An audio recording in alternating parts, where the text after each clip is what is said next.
Pada video kali ini saya akan berikan video tutorial cara untuk melihat kata sandi akun Google kita sendiri yang lupa.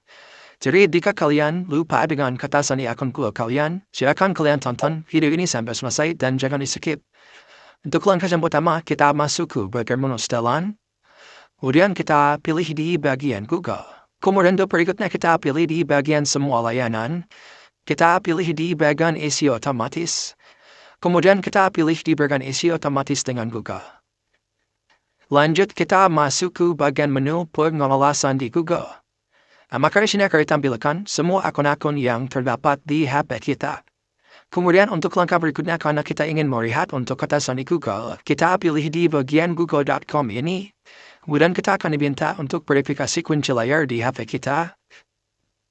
Setelah dibawa ke halaman seperti ini, kemudian langkah berikutnya karena kita ingin melihat untuk kata sandi akun Google kita. Langkah berikutnya di sini kita klik langsung di bagian ikon mata ini. Maka di sini akan langsung terlihat untuk kata sandi akun Google kita yang tersimpan di HP kita. Oke, terima kasih, semoga bermanfaat.